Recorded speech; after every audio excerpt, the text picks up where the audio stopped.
Саламатсыздарбы урматтуу теле көрүүчүлөр. Сиздер менен адаттагыдай мен Кубанч Ороев жана бүгүн биз тарых сабактары деген рубрикада Кыргыздын тарыхы жөнүндө сөз кылмакчыбыз. Бүгүнкү болсо биздин тема бул Кыргыздын негизинен жаралышы жөнүндө. Кыргыз мындай уруу эл болуп качан түптөлө баштаган палеогенетиканын негизинде жана ушул менин колумда бул өзүмдүн жазган китебим байыркы доордогу кыргыздардын генетикалык тарыхы деген китеп. Анан бул китеп ошо палео ДНК кыргыздардын ДНКсынын изилдөөсүнүн негизинде жана ошондой эле кыргыз эл санжырасын, ошо Төлөк Төрөкан Аксакалдын Кыргыз эл санжырасы китебинин мындай изилдөөсүнүн негизинде, ошолордун баардыгын салыштыруунун негизинде жазылган болчу.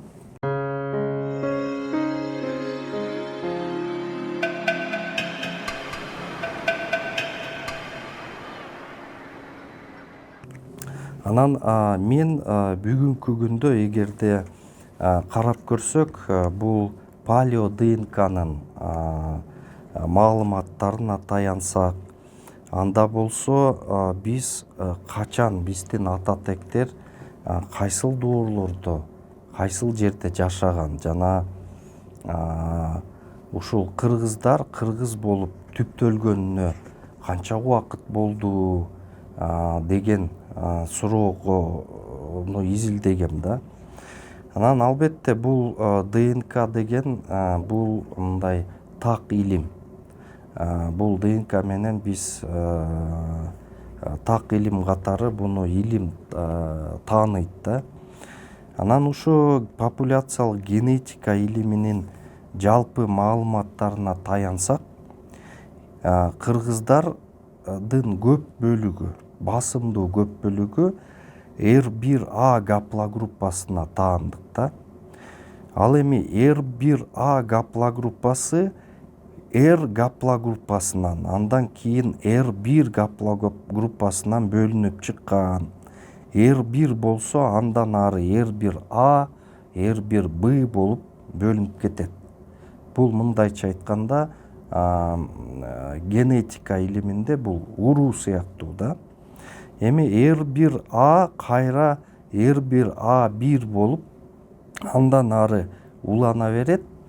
Ушул R1 гаплогруппасына тектүү мутациясы мындан 22.800 жыл мурун божомолдуу Азияда жашаган эркек адамга таандык делет. Анткени 2013 жылы Байкал көлүнүн батыш тарабында жайгашкан Мальта кыштагынан эркек баланын сөөгү табылып, анын сөөгүнүн ДНК анализи R гаплогруппасына таандык болуп чыккан. Радиоуглероддук анализ ал табылган бала болжолдуу 23-24 миң жыл мурун жашаган деген жыйынтыкты берген. Демек, R гаплогруппасы пайда болгонуна 23-24 миң жыл болду.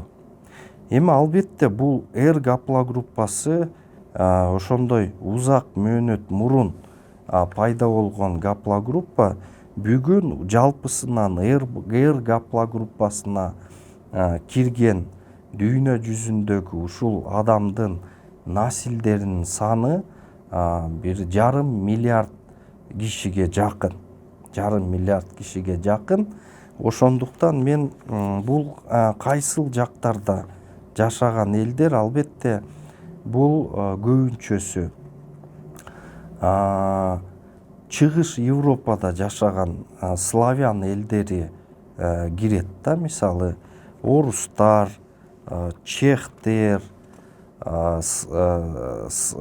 славян элдери, поляктар, беларустар, украиндер, мына ушул басымдуу бөлүгү ушулар кирет. Андан тышкары ушу Скандинавия өлкөлөрүндө жашаган дагы элдер бар. Алар мисалы ошол Норвегия,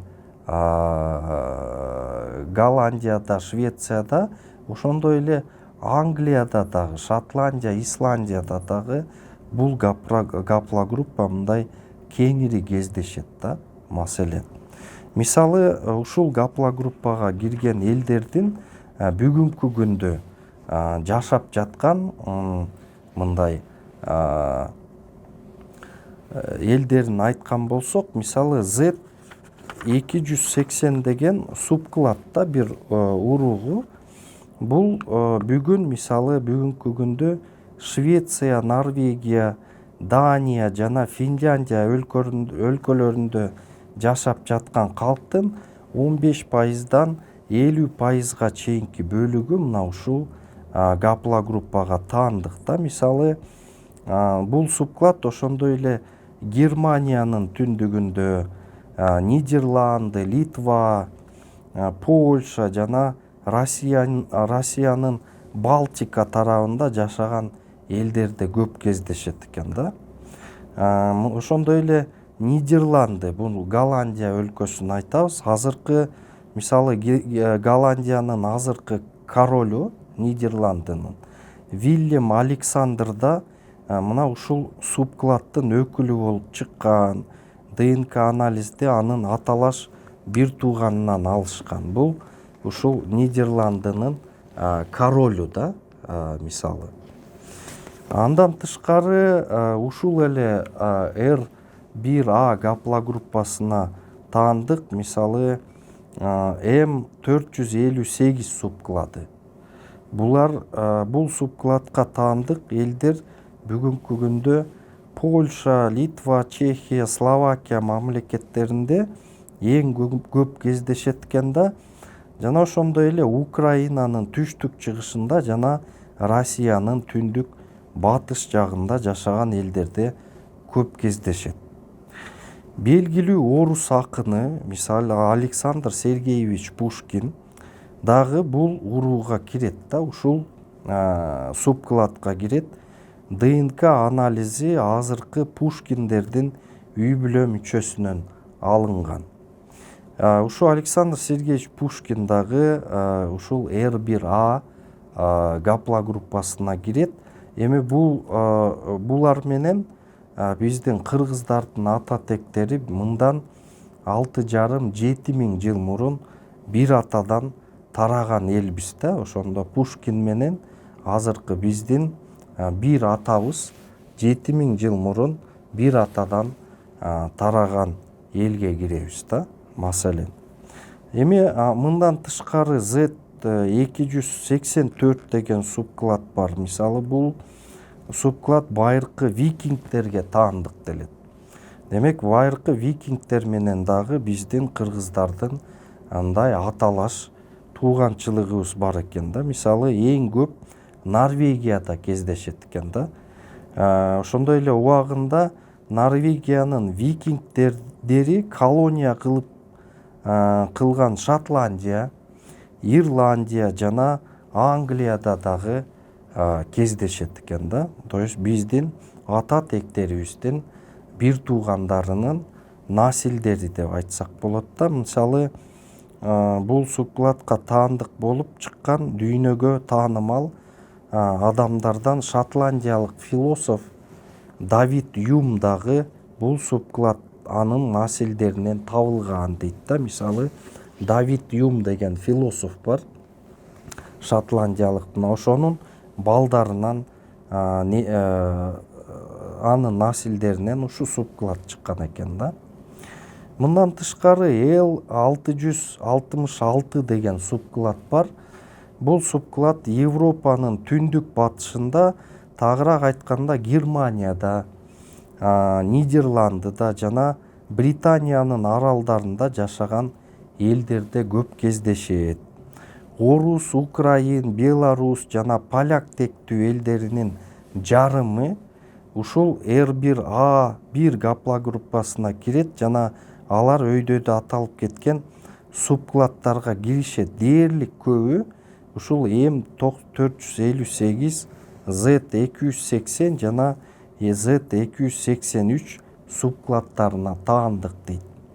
Мисалы, дүйнөдө белгилүү могу Том Хэнкс деген актер азыр Америкада жашайт да. Мына ушунун дагы ДНК-сын текшергенде ушул субкладка не болуп чыккан, таандык болуп чыккан да. Эми жалпысынан алганда бул Европадагы ушул R1A гаплогруппасына кирген элдер менен, аталып кеткен элдер менен биз 6,5-7 миң жылда бир атага кошулабыз да. 6,5-7 миң жылда бир атага кошулабыз. Бул илимий чындык, буга таң калуунун кереги жок. Анткени себеби бүгүнкү мисалы илим, ДНК илими мына ушул жөнүндө кабар берип жатат. Эми кыргыздар дагы R1A гаплогруппасына кирет, таандык. Бирок кыргыздардын өзгөчөлүгү булардын субкладында. Субклад деген бул бир маалда атасы пайда болгондо, мисалы өйдөдө ушул R1A гаплогруппасына таандык элдердин неолит доорунун аягынан коло доорунун аягына чейин болгон миграциясынын картасына көрсөтүлгөндөй дейт. Z93 жана андан бөлүнүп чыккан Z94 субкладына таандык элдер биздин заманга чейинки болжол менен 2800 жылдар аралыгында же мындан 4800 жыл мурун Борбордук Азиядан тагыраагы Сырдария жана Аму дарыянын боюнан биринчи түштүк Уралга, мындайча айтканда азыркы Россиянын Башкирия, Челябинск областына жана Казакстандын түндүгүнө көчүп келишкен. Демек, кыргыздардынга бүгүнкү күндө жана көптөгөн дагы элдерге, ал элдер жөнүндө мен токтолуп кетем.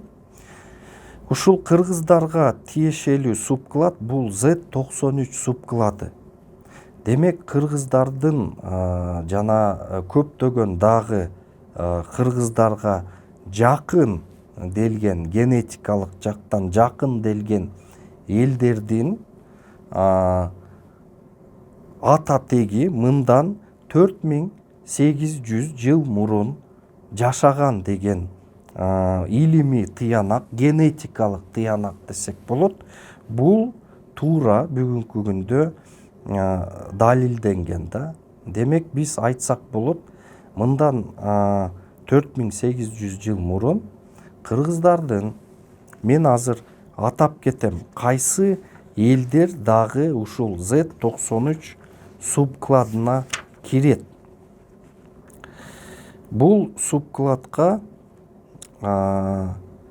бизге, кыргыздарга эгер ылдыйдан өйдө айткан болсок, мондай санжыра бар. Эми бул эфирден көрүнбөйт. Бул генетика менен, палеогенетика менен алектенген окумуштуулар, Американын, Европанын окумуштуулары ушундай санжыра дарагын түзүп келишкен да.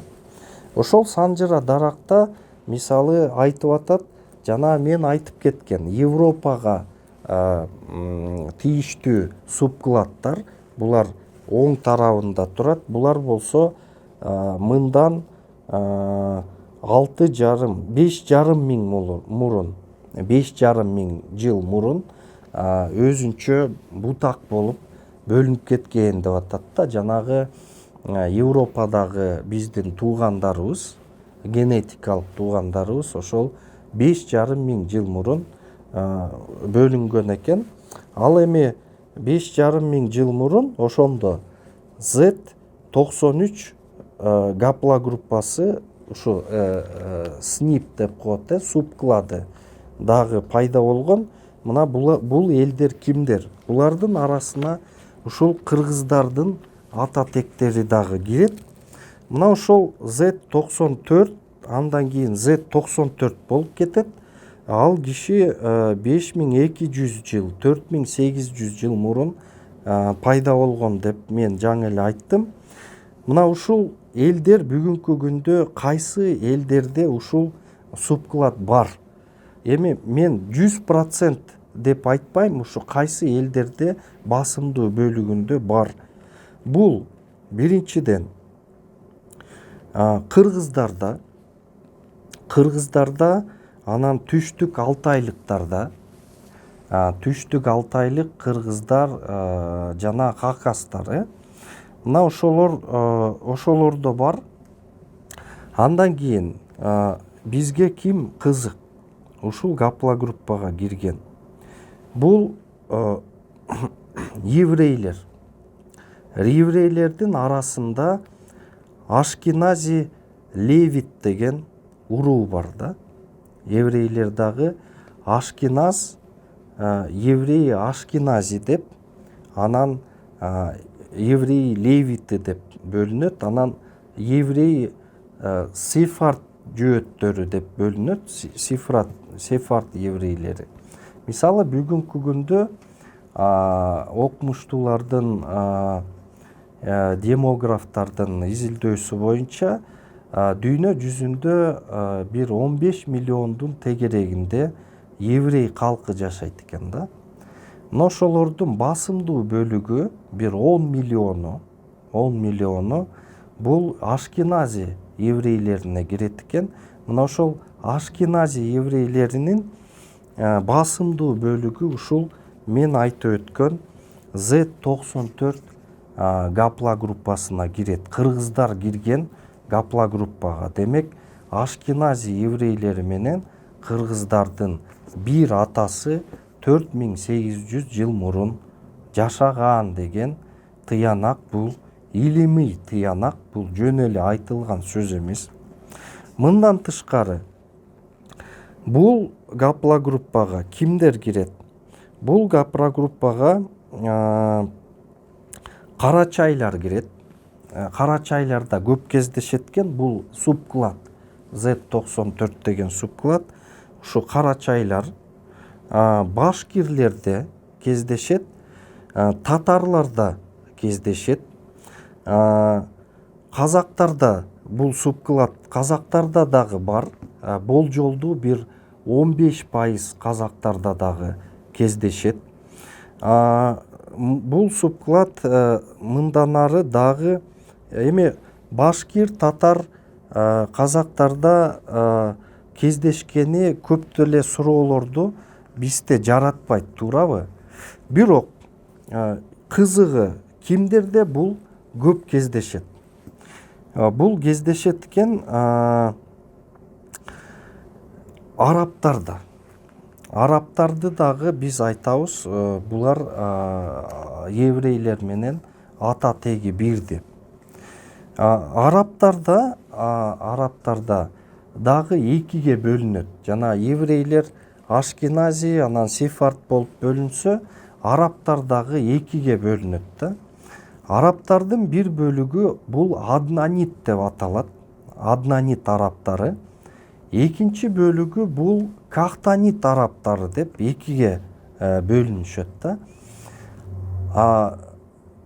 Ушул бизге кыргыздарга тууган болуп аткан арабтар бул Аднанит арабтары. Бул Аднандан тарагандар деп айтат. Буларды араб тилинде өздөрү араб тилин үйрөнүп алгандар деп дагы айтышат экен да. Бул арабтар жөнүндө дагы мен кийинки сабактарда өзүнчө дагы сөз кылам. Мына ошол Аднанит арабтары ушул субкладка бүгүн киришет. Абдан алар дагы бүгүнкү күндө өтө таң калышууда да. ДНК тестин тапшырганда ушул гаплогруппа чыгып атканына арабтар кайда, ал эми биз түрк элдери кайдабыз?